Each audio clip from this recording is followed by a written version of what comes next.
itu mungkin kata kuncinya nggak ada kandidat yang sempurna. Yang ada mungkin kita perlu mencari basic requirement-nya. Betul. Kira-kira mana sih yang perlu kita punya saat ini? Betul. Sama yang kita bisa potensial untuk develop untuk kandidatnya grow. Tapi orang bisa belajar. Maksudnya bisa berubah. Bisa adaptasi. Bisa belajar. Oke. Gitu. Saya pakai contoh diri saya aja deh. Ya. Gitu kan. Saya udah jelas nih orangnya kaku gitu kan. Tapi emang punya drive. Tapi saya bisa belajar untuk jadi sales.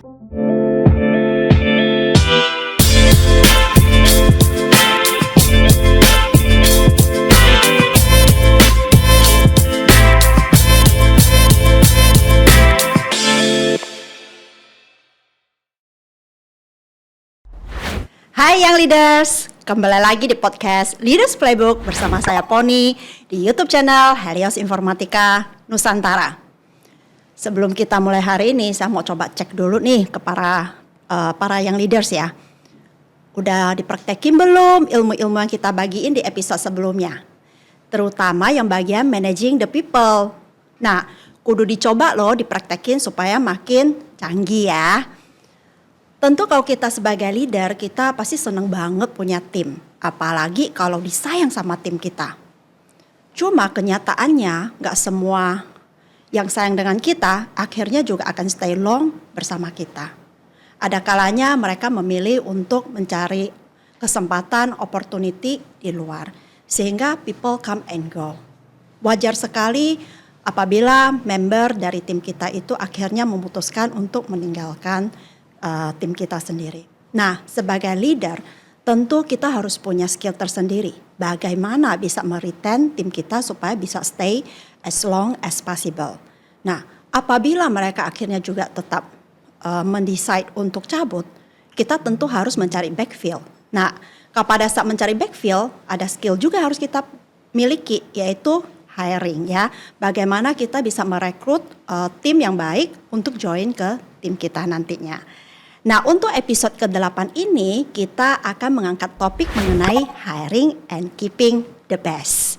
Seperti biasanya saya juga mengajak bintang tamu.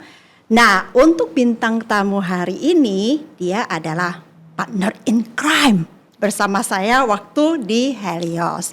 Kita berdua sama-sama membangun Helios dari awal. Tapi biasanya sih perannya saya sih protagonis, perannya dia antagonis. Siapakah dia?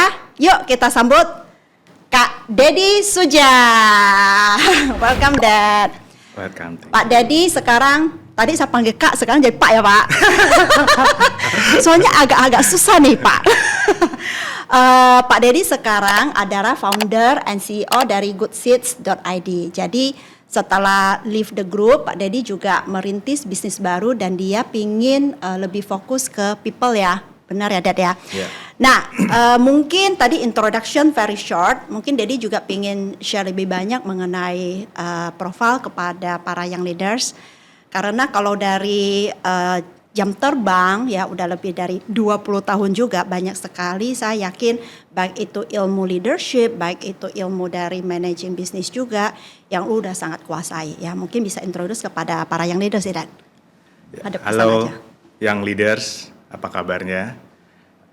Mungkin perkenalkan diri dulu ya, saya Dedi. Benar, saya partner in crime-nya Poni ya. Jadi panggilan dia Cici Poni. Nanti saya mau cerita dikit. Aduh giran saya di roasting nih kayaknya. Jadi kita 7 tahun ya bareng. Ya 7 tahun bareng. Melahirkan Helios sampai hari ini. Terus kemudian saya pindah ke CTI Holding sebagai direktur HR dan juga operation. Kemudian baru sekarang saya fokus untuk diriin sebuah company baru namanya goodseeds.id ya, sebuah HR consulting. Nah, 7 tahun bersama Poni, jadi udah kerja bareng, marah bareng, ya kan? Debat bareng. Tapi hari ini seneng banget ya lihat Poni ngelit Helios, luar biasa, juga makin hari makin berkembang. Terima seperti kasih. hari ini ada podcast nih ya yang luar biasa. Nah, cuma saya mau protes emang dari dulu gitu kan. Kenapa saya dipanggilnya Pak? Tapi kalau Poni dipanggilnya Ciponi gitu kan. Padahal usia kita nggak terlalu jauh ya kan. Protagonis, antagonis. Usia nggak terlalu jauh gitu. Jadi kayaknya masalah tampang aja rasanya. Tapi it's okay lah. Yang penting hari ini kita bisa ngomongin hiring dan ini ya. Iya. Keeping the best ya. Iya. Oke, silakan. Jadi Cipon. mungkin kita spill juga kepada para yang leaders ya. Jadi kita berdua itu memang partner in crime tuh punya peran yang sangat klop gitu ya. Kalau kita dulu ya mau regulate sesuatu atau itu sesuatu yang sebenarnya nggak enak, perubahan nggak enak, itu yang saya minta ngomong duluan pasti bapak ini ya. Tujuannya apa? Supaya pada takut. Pada takut ya, nggak banyak protes. Betul. Jadi para antagonisnya tolong dong Pak, Bapak yang sampaikan saja gitu ya. Langsung orang ikut gitu. Tapi kalau ada orang protes yang bagian elus-elus bagian saya gitu. Saya bagian enaknya ya Pak ya. Memang harus begitu ya. Ya, jadi dalam organisasi ya. itu salah satu seni juga ya, seni. karena pada saat kita mau mengkomunikasikan sesuatu, kadang juga perlu bermain role seperti itu ya, gitu ya. Jadi ingat masa-masa kita ngelit Helios ya Dede. Nah, cuma hari ini kita nggak bahas tentang communication skill, itu sudah lewat di episode sebelumnya gitu ya. Nah, para yang leaders yang juga belum nonton, boleh loh cek di playlistnya YouTube channel Helios Informatika Nusantara ya. Nah, hari ini kita masuk ke topik yang mengenai hiring and keeping the best. Kenapa Pak Dedi itu sangat-sangat cocok buat topik ini? Karena goodseats.id juga HR consultant ya kalau nggak salah ya. Yang memang sangat berhubungan sangat erat dengan people. Salah satunya mungkin juga termasuk membantu perusahaan kalau misalkan perlu untuk hiring segala macam juga ada that kind of services juga ya. Ya, mungkin sedikit cerita. Goodseats.id memang sebagai HR consultant itu menyediakan gampangnya HR as a service lah. Jadi menyediakan jasa mulai dari HR admin, HR operation termasuk hiring, development sampai ke handle engagement dan juga review remuneration sampai ke HR strategiknya gitu. Jadi termasuk hiring juga sih, betul. Oke. Jadi kita start dari hiring dulu ya, Ded ya. Saya masih ingat banget waktu awal-awal hiring. Sebenarnya waktu saya ketemu kandidat, saya tuh lebih deg-degan loh. Ketimbang tahu kandidat yang mau diinterview saya deg-degan atau enggak. Tapi saya sebagai leader baru disuruh interview, saya deg-degan. Deg-degannya tuh gini, takut tanya tapi nanti nggak bisa menilai ini kandidat bagus atau enggak. Jadi karena kan gini, pada saat kita interview harapannya kan kita harus memberi jawaban kita hire atau enggak gitu kan. Nah, untuk leader baru itu juga suatu challenge tersendiri nih kalau kita nggak pernah interview udah hiring seseorang gitu ya. Tetapi sebelum masuk ke interview, setelah saya juga mengikuti perjalanan hiring begitu banyak, sebenarnya salah satu yang key kan juga kita dari awal sebenarnya kita harus jelaskan, kita harus crafting role-nya itu jelas, benar nggak? Bahwa kandidat apa, seperti apa yang kita mau, lalu ini sebenarnya untuk job role mana segala macam. Nah, bagaimana sih sebenarnya seorang leader pada saat punya kebutuhan ya untuk hiring ya, baik itu memang resource tambahan untuk adding to the team atau backfill untuk menggantikan tim yang sudah leave the company gitu ya. Ada hal khusus atau tips khusus gak buat para young leaders kalau crafting role itu harus seperti apa dan sedetail apa? Oke, jadi benar banget Pon. Sebenarnya kata kuncinya tadi Poni udah ngomong juga bahwa kata kuncinya itu jelas. Jadi clarity atau clear. Penting banget untuk sebenarnya posisi atau role ini jelas, clear gitu. Sejelas apa? Pertama adalah tentu perlu jelas nih posisinya ini, role-nya ini, title-nya apa. Ada di dalam organisasi, struktur organisasi itu letaknya di mana. Report-nya ke siapa. Nah, itu perlu clear. Sebisa mungkin semakin detail itu makin baik. Jadi kalau saya boleh kasih tips sedikit buat para young leaders, itu coba jelaskan atau tuliskan. Nah, seringkali ada di otak kita, banyak ngumpul tapi kita nggak pernah tulisin. Coba tulisin satu-satu sebenarnya main responsibilities-nya dan atau tugasnya tuh apa sih. Contoh lah, saya mungkin pakai di dunia kita aja Pon, ya kan, mungkin di dunia IT atau pada umumnya mungkin B2B gitu ya, seorang account manager atau sales, Itu contohnya title itu. Reportnya ke siapa? Oke, reportnya ke sales manager misalnya. Terus main responsibility-nya apa sih? Ya jelas kalau account manager atau seorang sales ya jualan. Tapi jualan itu kan abstrak ya. Coba tulisin lebih detail, coba bayangin mungkin yang leadersnya atau ininya udah bayangin, oke saya jualan, itu ngapain aja sih activitiesnya? Coba tulisin aja dulu gitu, sebenarnya kerjaannya disuruh apa nih? Nggak usah pakai bahasa yang keren, tapi jelasin aja sedetail mungkin. Bayangin, oke saya suruh kalau jualan tuh mulainya dari apa sih? Customer-nya, customer baru, apa customer existing? Oke, kalau misalnya dua-duanya, berarti saya harus melakukan customer baru, berarti saya mesti mulai apa nih? Canvassing, bahkan mesti mulai lakukan telesales, bahkan mesti harus nyari database, itu tulis gitu kan. Kedua, kalau udah jadi customer existing saya perlu ngapain? Contohnya, mungkin saya perlu maintain relation. Maintain relation itu apa sih aktivitasnya? Datang visit, kemudian mungkin keep contact sama customernya, kemudian tulis lagi apalagi yang perlu dilakukan. Karena ini B2B berarti saya perlu bikin proposal, saya perlu bisa presentasi, saya perlu negosiasi dan seterusnya dan seterusnya. Nah, kalau teman-teman udah tulisin main responsibilities-nya, mulailah bisa di summary. Sebenarnya apa sih summary-nya? Itu yang nanti bisa jadi job requirement ke juga atau main job responsibilities yang main yang bisa ditulisin mungkin buat HR put di iklan ataupun di LinkedIn buat diposting gitu. Nah, dari situ teman-teman yang leaders pasti akan jadi kebayang, kalau harus ngelakuin hal ini berarti saya butuh skill ini. Saya butuh experience. Skill A, experience B yang diperlukan. Kemudian mungkin saya mulai jadi kebayang, ini profil orangnya seperti ini. Profil itu bicara karakteristik ya kan. Misalnya contoh seorang account manager, teman-teman mau cari yang gimana? Bisa mah agresif nih. Agresif. Bisa drive-nya kenceng. Drive-nya kenceng. Atau yang kerjanya cepat. Cepat, gesit. Atau saya butuh yang teliti juga, nggak hanya gesit. Tapi saya juga butuh yang organize.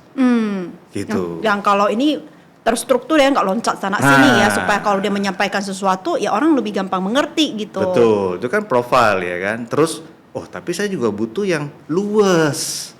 Banyak banget ya Pak. Ya, maunya gitu. Banyak banget profile, ya Pak. Nah itu banyak banget tuh, nanti kita bahas ya. Ya. Banyak banget nih maunya. Nah, itu kan profil karakteristik. Nah, itu biasanya bisa kita dapetin waktu interview maupun juga sebenarnya ada psikotes sih, Pon. Gitu, at least bisa membantu juga. Sebelum kita ke psikotes dulu ya. Misalkan kita bilang ada karakteristik atau profil yang fit in dengan job role atau berdasarkan responsibility yang sudah kita describe di depan gitu ya. Kita jadi tahu karakter ini. Tetapi ada nggak sih sebenarnya hal basic yang menurut kita mau role apapun ya, kalau kita pingin tim kita itu bagus, setidaknya ada generic karakter yang kita pingin punyain di tim kita supaya apa ya bisa fit in dengan culture-nya kita gitu. Apapun itu job role-nya, tapi gua pingin ada requirement nih secara basic dulu udah screening awalnya gitu. Ada nggak sih sebenarnya? Ada baiknya nggak sih? Nah, ini mungkin masuk sedikit tadi ngomongin profil itu juga. Pertama tadi kan komennya Poni juga, kok banyak banget sih maunya, ya kan? Itu biasanya komen orang HR tuh, ya, leaders, ya kan? Aduh, ini usernya minta banyak banget. Iya, gitu. Nah, seringkali ini juga nih yang sering kejadian ya. Kita nggak sadar sebagai leaders karena kita udah pengalaman sekian lama. Kita tuh udah belajar gitu. Kita juga nggak sempurna sebenarnya kan. Tadi kalau saya pakai contoh, bisa agresif, bisa luas, tapi organized, tapi bisa detail. Biasanya kan bertolak belakang ya. Orang yang model begitu. Orang yang agresif luas, biasanya nggak detail. Betul, kan dia serba cepat. Ya mau buru-buru, lu suruh duduk detail susah. Nah bener. Nah itu biasanya bertolak belakang profil orangnya. Tapi orang bisa belajar. Nah, kita sendiri juga jadi leader belajar. Seringkali kita nggak sadar, kita ngacanya ke diri kita kan. Kita udah bisa A, B, C, D sampai Z. Kita mau cari yang bisa A sampai Z juga gitu. Padahal nggak ada tuh ideal kandidatnya. Bahkan kita sendiri juga nggak sempurna. Nah, jadi itu mungkin kata kuncinya nggak ada kandidat yang sempurna. Yang ada mungkin kita perlu mencari basic requirement-nya. Betul. Kira-kira mana sih yang perlu kita punya saat ini? Betul. Sama yang kita bisa potensial untuk develop untuk kandidatnya grow. Gitu. Ini perlu dicocokin juga sama menjadi sebuah complementary, dicocokin ke kondisi tim yang ada. Sama kita sendiri sebagai leader atau atasannya. Misalnya kita kan juga nggak ideal ya. Misalnya saya jadi sales manager, saya itu nggak terlalu luas, tapi ya oke lah bisa luas. Saya contoh diri saya lah ya gitu. Saya nggak terlalu luas gitu, tapi saya organize, saya detail. Luas karena saya belajar, saya bisa lah belajar interpersonal skill, luas sama orang.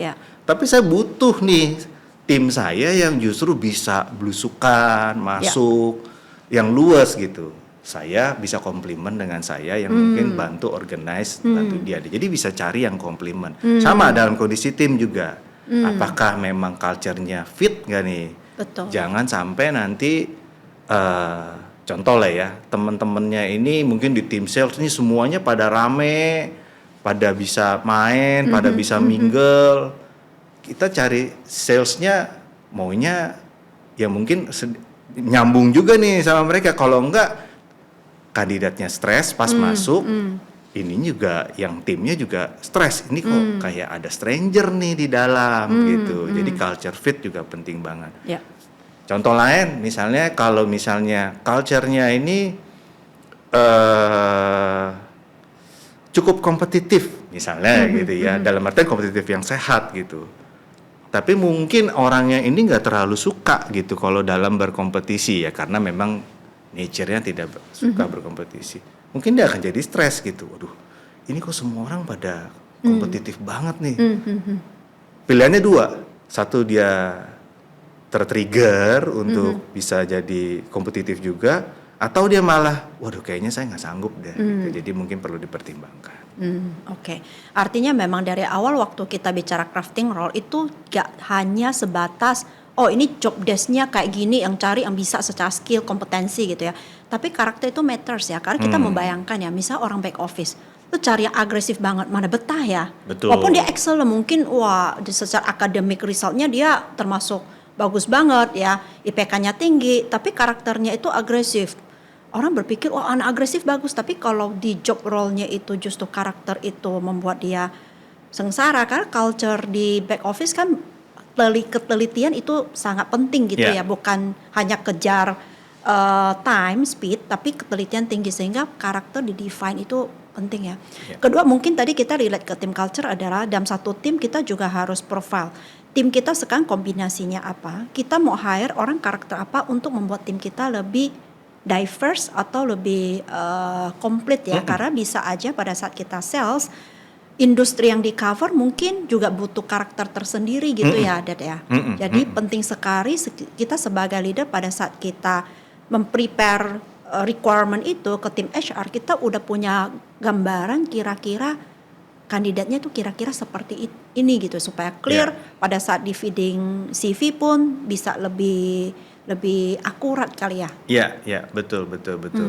Bener banget. Jadi terutama juga mungkin disesuaikan sama kebutuhan dari sisi role-nya itu sendiri sama kondisi tim dan juga atasannya supaya bisa complementary.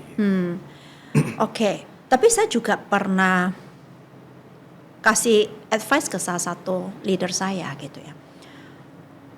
Pas kebetulan itu tim technical. Tim technical kan biasanya juga profilnya itu yang kalau kita bilang karakter ya, biasanya kita sukanya yang ada birunya gitu karena biar seperti tadi organize, lalu juga rapi. Padahal kita pingin mereka juga pada saat mengimplementasi sesuatu dokumentasinya juga bagus segala macam. Tapi karena mindset leadernya itu selalu karakter itu, jadi saya melihat timnya itu semua mirip. Sehingga pada saat ada satu inisiatif yang saya butuh butuh satu orang mungkin lebih kayak gua mau take challenge itu. Jadi susah karena mereka itu orang yang bukan merah. Gitu, bukan orang merah yang pingin lebih menonjol, pingin ini gitu ya. Jadi saya bilang mungkin juga salah nih kalau kita cuma fit in dengan role dan semua karakter mirip, itu di dalam satu tim itu juga ternyata nggak ideal juga gitu. Nah, menurut lo how you see this? Iya, jadi mungkin maksudnya Poni itu kalau merah biru itu personality-nya ya. Betul, Kita ngomong personality. dari SC ya Betul, mungkin ya. betul. Orang biru, orang merah gitu Iya, kan iya, dari ada. SC-nya. Kalau di Orang SC, dominan, kalau merah kan dominan kan. betul, dominan. Orang biru, blue kan memang compliance ya, orang rapi ya, orang Benar. details gitu. Ada Orang based on data gitu. benar. Nah, ini dari personality-nya itu memang jelas beda gitu Betul, kan. tetapi di dalam satu tim role yang sama sebenarnya ya mau order sebenarnya kan cari profil yang mungkin leadernya pinginnya yang lebih kentara di birunya gitu. Tapi tanpa disadari setelah timnya makin besar, kok karakternya mirip-mirip. Ada satu yang didorong karena nggak ada unsur dominannya, didorong. Ayo dong, coba dong, challenge baru itu diambil dong. Cenderung enggak gitu ya. Yeah. Dia karena orang biru kan lebih hati-hati ya. Betul. Nah itu juga Jadi problem ya. double problem Iya, kan. iya, Nah, iya. apakah memang satu tim baiknya pada saat kita memikirkan the next candidate yang join ke tim kita memang lebih baik ada kombinasi beberapa karakter yang ada berbeda atau gimana nih? Menurut saya tergantung dari kebutuhan bisnisnya. Jadi balik lagi karena dengan kebutuhan organisasinya gitu ya. Karena kan cenderung balik lagi benar bahwa seringkali kita leaders cenderung meng-hire itu yang mirip atau yang quote-unquote kalau nggak sama dengan kita personality-nya. Karena ya otomatis kan kita harus suka diri kita sendiri kan gitu. Nah, tapi kayak tadi kalau kebutuhannya adalah semua begitu seragam, personality-nya kayak tadi contoh compliance adalah orangnya teliti, orangnya organize, orangnya detail. Memang kalau di technical butuh itu. Tapi kalau semuanya seperti itu personality-nya, pada saat tadi pas ada challenge, pada saat ada masalah, nggak ada orang yang berani step up. Betul. Jadi kalau ada kebutuhan untuk bisa, oke, saya mesti moving forward, ya mungkin memang ada baiknya di complement dengan yang karakter atau personality-nya berbeda, sehingga nggak seragam banget. Betul. Gitu. Itu tujuannya adalah supaya supaya saling komplement untuk bisa lebih maju ya timnya. Jadi kalau misalnya kita semua kan pasti ada kelebihan dan kekurangan dalam personality kita. Jadi nggak ada yang bagus dan yang jelek. That's why kita bilang ini jadi tim should be complementary each other dan memang harus beda gitu. Ngomong cerita gini, ini saya juga jadi ingat sama Poni nih gitu kan. As a team kita tuh memang jelas beda gitu kan, berseberangan gitu kan. Satu Jadi seru sama, beda satu cengengeksan kayak saya gitu ya. Nah jadi memang harus komplimen. Jadi itu sebagai contoh aja buat yang leaders bahwa kesemuan tim ada baiknya memang harus komplimen each other supaya kita bisa achieve more. That's a key lah ya.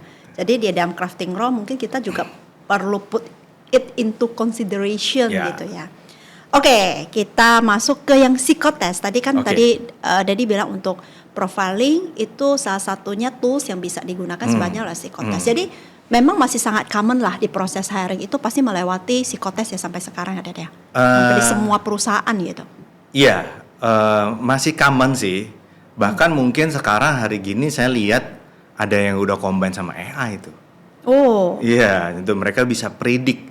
Jadi kalau dari hasil yang ini sebenarnya apa sih gitu, udah banyak gitu yang membuat seperti itu. Tidak bisa memang reliability-nya 100%, tapi at least memberikan kita sedikit gambaran lah ya. Gitu, walaupun saya lihat karena itu terpapar, maksudnya terbuka di internet. Ya. Ini Gen Z malah kan udah pada belajar semua gitu kan. Biasa gitu. udah bagus-bagus gitu, hasilnya bisa ngetes sendiri gitu ya. Tapi jadi nggak diri sendiri buat apa? Gitu. Pada intinya kan nggak ada orang yang sempurna tapi jadi diri sendiri. Jadi kira-kira gitu sih masih umum sih. Oke, berarti psikotes masih umum dipakai. Nah, pada saat misalnya saya leader gitu ya, saya dikasih hasil psikotes. Apa sih exactly yang perlu saya perhatikan sehingga saya merasa, oh hasil psikotes ini good nih, saya mau proceed untuk interview. Apa yang perlu diperhatikan dari hasil psikotes? Apakah simply karena intelligence IQ-nya, atau ada certain things yang bisa kita dapatin dari psikotes?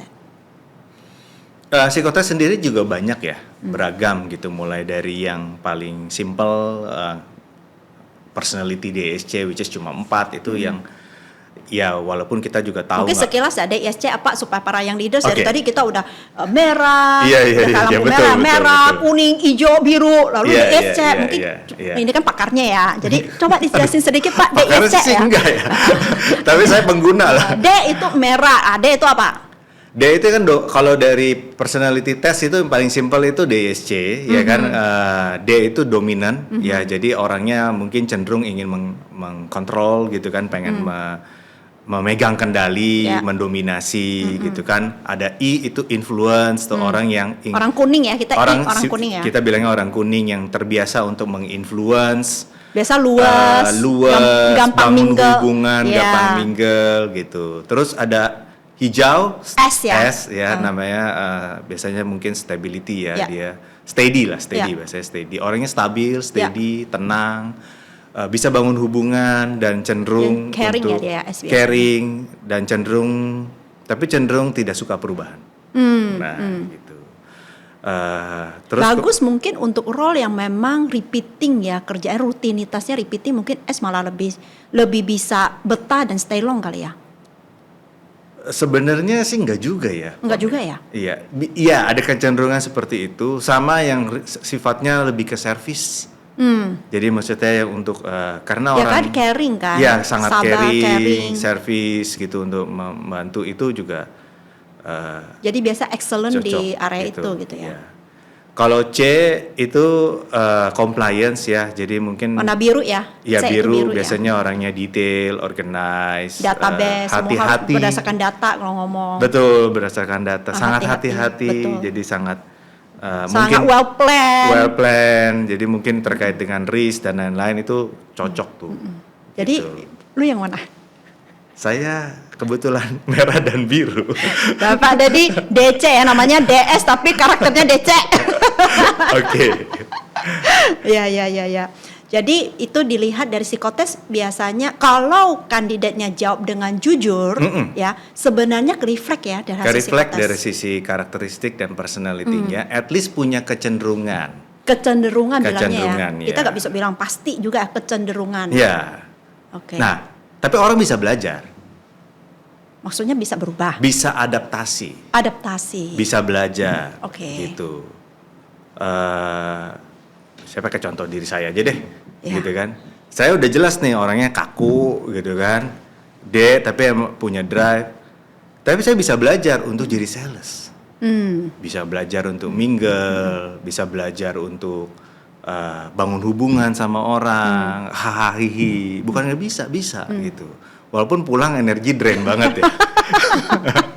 Tapi lo karismanya, ini loh karismatik leader loh. Karisma. Orang anak Helios dulu kau lihat Pak Dedi langsung nurut, langsung oke Pak. Kalau saya biasa ya udah ngomel ala-ala emak-emak ya, baru iya Ci. Jadi lu punya karisma tersendiri sebenarnya, dan orang kalau mungkin jarang ngomong ya, kayak lu kan sebenarnya orang bukan easily basa-basi, orang nggak banyak ngomong tapi lebih banyak diem tapi action gitu ya. Tapi lu ini orang langsung kayak oke, just follow gitu, karena biasanya kalau lu udah menyampaikan ya they trust you a lot gitu loh. Karena mungkin karena lu bukan orang banyak ngomong juga, sebenarnya ada goodnya kali ya. Iya. Mungkin saya lebih nggak banyak ngomong, kayaknya lebih seneng udah kerjain aja deh gitu kan? Untuk bisa show the way lah. Kalau saya mungkin ngelitnya kayak gitu sih, Pon. Coba balik tadi ke perbedaan personality ya seperti itu, sehingga karakteristik atau personality beda masing-masing itu walaupun kita seperti apa, memang lebih baik sih kita karakteristiknya ini disesuaikan sama role-nya. Karena lebih effortless ya. Lebih effortless. Tapi balik lagi orang bisa belajar.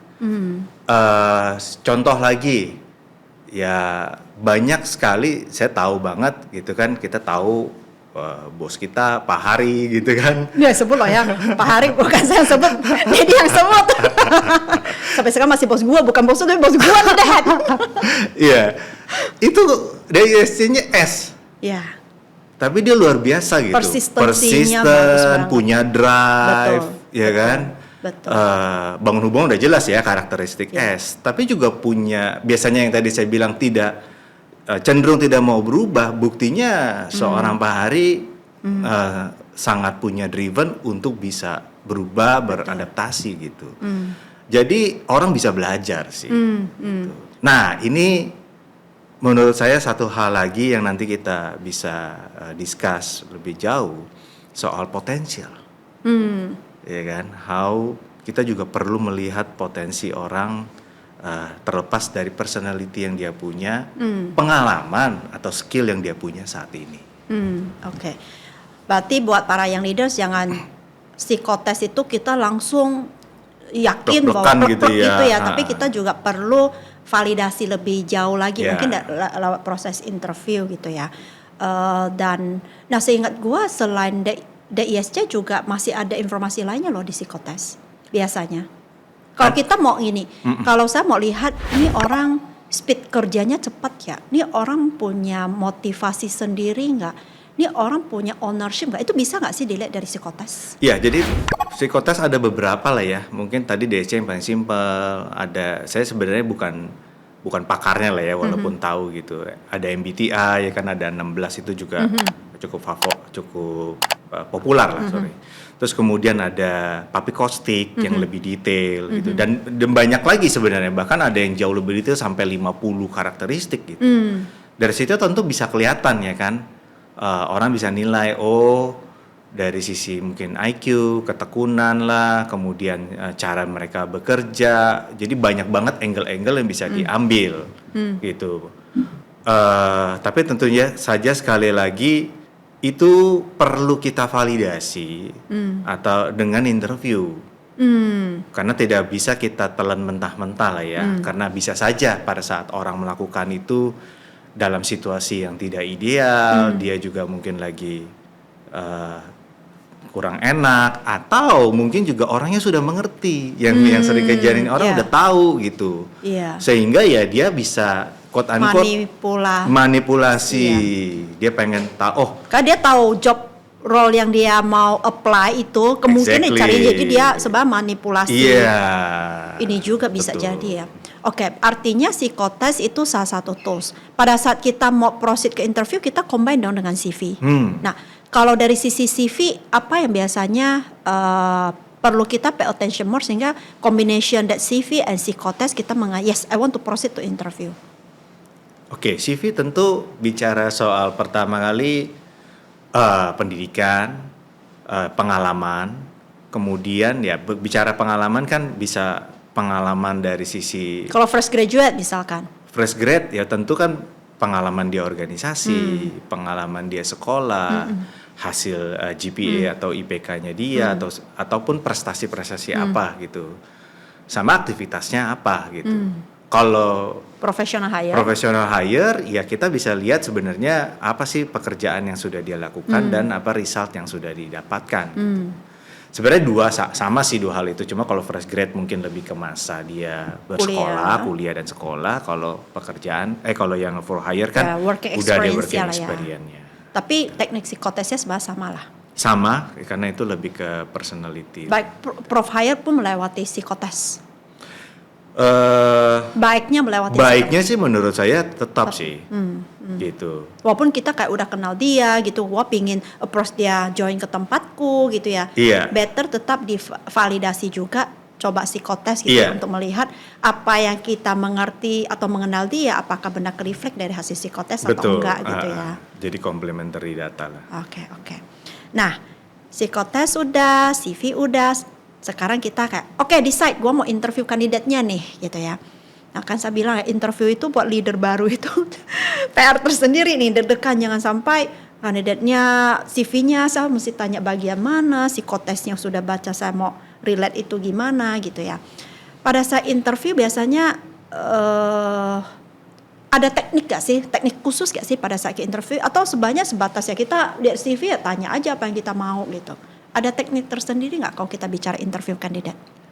Ada, saya biasanya combine 2 teknik interview yang namanya BEI sama CBI lah atau CBI gitu ya. BEI itu adalah Behavioral Event Interview. Sebuah teknik yang untuk mengevaluasi atau menggali pengalaman sebelumnya atau behavior sebelumnya untuk bisa mempredik behavior di future gitu. Nah ini bisa dikombine sama CBI. Kalau CBI itu competency based interview adalah untuk sama sih sebenarnya menggali behavior tapi juga spesifik kompetensi yang memang dipakai untuk melakukan aktivitas atau men-solve problem lah pada saat sebelumnya gitu. Nah sama konsepnya adalah past behavior atau kompetensi itu predicts future. Jadi di atas dasar itu, future. Ya, past experience atau behavior untuk predict future. Contoh real pertanyaannya deh supaya pada nangkep gitu ya. Misalkan saya ada satu kandidat, kita continue cerita awal tuh ya, account manager atau sales representative lah gitu ya. Kita ini ceritanya fresh graduate dulu deh. Ini karena fresh graduate, kita ada opening buat cari account manager atau sales representative. Lalu saya mau pakai teknik BEI. Nah, lihat CV-nya, psikotesnya kira-kira pertanyaannya itu kayak apa tekniknya kalau kita bicara BEI? Contohnya adalah misalnya balik lagi ya, tadi saya pakai contoh lagi seorang sales lagi deh gitu, yang kita expect posisinya sales, kita expect ini orangnya driven, agresif gitu. Nah pertanyaannya mungkin biasanya akan kita tanyakan adalah kita bisa lihat di CV-nya gitu kan, ini kita bisa lihat ini organisasi gitu kan. Nah kita bisa tanyakan, dia ikut organisasi kemahasiswaan, kita bisa tanyakan aktivitasnya ngapain sih. Terus apa sih, kita bisa drill down lebih jauh. Sebenarnya misalnya dia bilang saya ikut Pak organisasi kemahasiswaan, saya bikin event gitu ya biasanya kan gitu kan, event kemahasiswaan, saya bikin festival. Role Anda apa? Jadi harapannya adalah dari situasinya kita bisa spesifik role-nya dia apa. Ini yang kita sebut sebenarnya star model ya. Jadi kalau teman-teman yang leaders bisa googling juga ya, maksudnya cukup umum namanya star model. Tekniknya adalah coba lihat dari situasinya apa, konteksnya. S itu situation. Terus kemudian task-nya T itu ya spesifik role-nya apa, yang dia lakukan action-nya apa sih. Misalnya kita mau gali, saya jadi ketua panitia. So apa yang kamu lakukan? Tasknya. Iya, terus kita bisa tanya kalau kita pengen tahu dia ini sebenarnya high achiever atau enggak. Kita bisa tanya goals-nya dari event ini apa. Saya goals-nya adalah mau bikin event untuk menghadirkan 1,000 orang misalnya gitu. What did you do? Ya kan gitu tasnya. Action-nya apa gitu. A-nya itu action. Ya, A-nya action. Kemudian baru risetnya seperti apa. Dari situ kita bisa timbang dan kita bisa drill down lebih jauh. Kalau misalnya tahu high achiever, apa kesulitannya? Apa kendalanya? Waktu hadapin kesulitan itu, apa yang kamu lakukan? Gitu. Dari situ kita bisa melihat apakah dia itu sebenarnya memang fight for the goals, punya komitmen. Kemudian sekalian kita juga bisa lihat apakah dia punya determinasi, gitu. Melakukan sesuatu ya karena memang dari dirinya sendiri, ya. Dia tahu apa yang dia mau, atau ya karena disuruh aja, di-assign tugasnya. Betul. Gitu ya. Dan dari situ juga kita bahkan bisa melihat apakah dia sendiri juga cukup tekun dalam menghadapi kesulitan gitu. Jadi dalam satu pertanyaan bahkan kita bisa menggali beberapa hal yang kita bisa lihat gitu sekaligus. Artinya kalau kita mau pakai teknik BEI itu jangan buru-buru satu pertanyaan lalu langsung pindah pertanyaan lain yang contoh nih, ada pengalaman organisasi, ada 3 gitu ya. Kita baru tanya satu pertanyaan yang di pengalaman pertama, satu pertanyaan lalu kita udah move yang kedua. Itu sebaiknya justru satu, tapi kita pakai star model, drill, probing Betul. lebih deep untuk kita memvalidasi benar nggak dia itu berperan seperti apa, sebagai apa, dan mana benar-benar hasil kontribusi dari dia gitu ya. Sehingga kita tahu ini anak punya drive atau enggak, determination atau enggak gitu ya. Jadi sebenarnya kita bilang past behavior ya apa yang sudah dia lakukan ya. Kalau memang benar-benar dia lakukan, harusnya dia kan bisa menjelaskan dengan fasih dan gampang. Tapi kalau ternyata dia sekedar put di CV, kita tanya, mungkin pertanyaan ketiga dia udah kelihatan mulai mengarang-arang kali ya. Benar sekali. Disitulah teknik BI itu sangat-sangat bagus gitu. Sekarang kita CBI, sama, tetap cari sales dengan CV yang sama, pengalaman organisasi yang sama. Tapi mau pakai approach CBI, pertanyaannya beda atau enggak? The way kita probing, the way kita interview. Mirip sih sebenarnya, tapi memang kalau CBI itu lebih spesifik skill lah ya. Biasanya kompetensi juga, spesifik kompetensi atau skill. Misalnya kita mau gali negotiation skill, gitu. Nah, kita bisa tanyakan tuh. Bahkan mungkin kalau di CBI past experience, kita bahkan bisa minta contoh. Tolong contohin dong kalau kamu negosiasi waktu itu seperti apa. Kan ada situasi lagi, role-nya udah jelas sebagai sales, situasinya oke, mungkin dia cerita, Pak saya waktu itu, kita bisa nanyakan, kamu pernah lakuin negosiasi nggak? Pernah jualan ini di mana gitu kan, secara lebih detail kita bisa drill down. Oke, saya jualan barang ini misalnya gitu, terus kemudian, kamu lakukan negosiasinya seperti boleh contohin ke saya nggak? Bener-bener disuruh simulasi gitu ya. Waktu itu negotiation seperti apa? Iya. Jadi kalau specific skill mungkin kita bisa minta mereka role play ataupun simulasi. Bukan role play, simulasi lah ya. Itu lebih tajam karena kita benar-benar mau lihat dari segi skills-nya ya. Kalau tadi kan determination segala macam mungkin tetap lebih ke profil karakternya bener nggak ada drive-nya gitu ya. Oke. Nah, saya juga sering lihat banyak juga yang pertanyaan tuh what if. What if tuh gini, kalau kamu benar kepilih lah untuk role ini, kira-kira apa yang akan kamu lakukan nanti supaya bisa meningkatkan penjualan di sini? Nah, itu kan what if ya. Itu juga sesuatu yang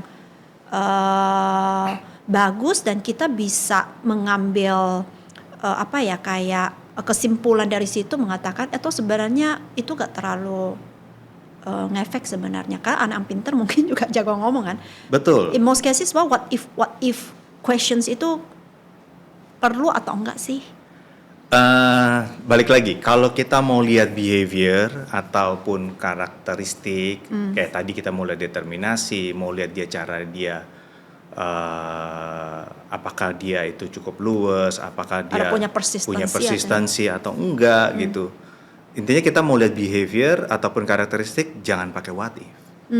Karena itu sebenarnya ya dengan mudah kan sebenarnya orang tahu yang baik yang mana. Kita tahu nih secara rasional orang bisa tahu gitu. That's why makanya pakai BI adalah kenapa? Karena kita percaya bahwa past experience itu predict the future. Walaupun orang bisa berubah gitu. Kalau what if ya tadi orang bisa ngarang gitu. Tapi kalau yang sifatnya kompetensi atau lebih ke hard skill gitu, misalnya kayak tadi mungkin lebih ke misalnya apa?